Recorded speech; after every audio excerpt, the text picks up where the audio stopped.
Laurence Boccolini en deuil et dévastée par le décès de cette proche, son hommage poignant.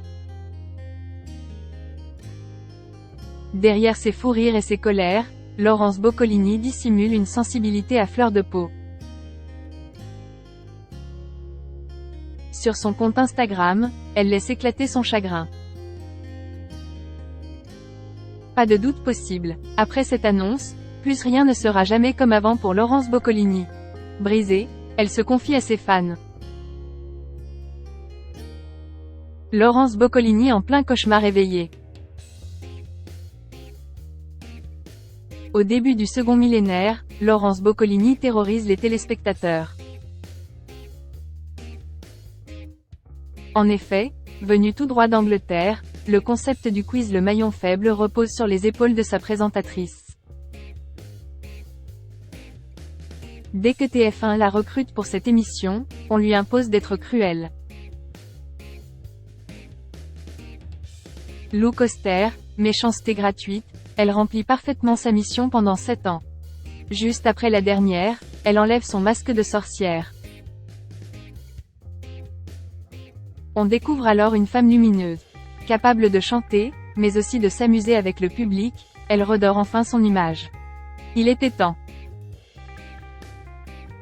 Depuis 2 ans, Laurence Boccolini a posé ses valises à France Télévisions. Du reste, durant le premier confinement, elle réalise qu'elle tourne en rond. Souhaitant casser la routine et se lancer des défis, elle accepte la proposition de Nagui. Elle en a conscience. Devenir le chef d'orchestre de son jeu du midi ne sera pas facile. En face, elle n'oublie pas qu'il y a son ancien collègue Jean-Luc Reichmann. Qu'à cela ne tienne, du générique au décor, elle chamboule tous nos repères. Depuis quelques semaines, Laurence Boccolini enchaîne les mauvaises nouvelles. Meilleure amie, mentor. Quand est-ce que va s'arrêter la série noire? Certes, à l'écran, elle sourit tout le temps. Pourtant, en coulisses, rien qu'à évoquer la mémoire des disparus, la mère de Willow craque nerveusement. Décidant d'être sincère avec sa communauté, elle va écrire un hommage poignant à cette membre de sa famille.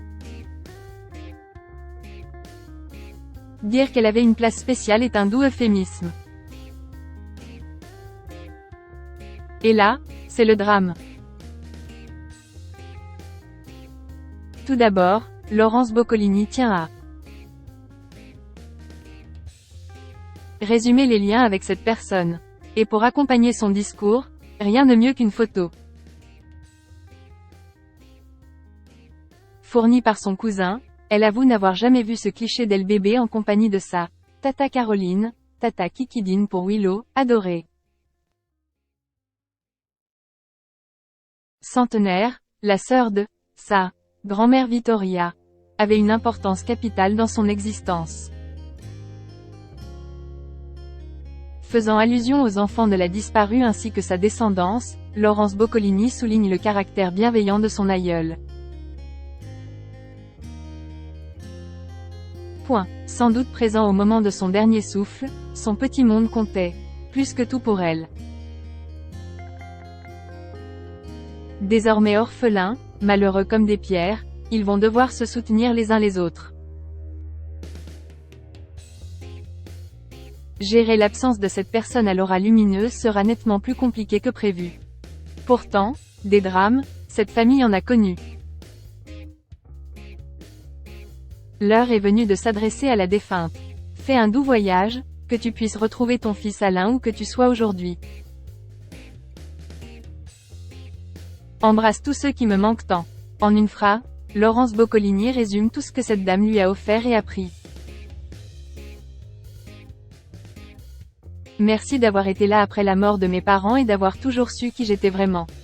Nul doute qu'elle restera à jamais présente dans son cœur.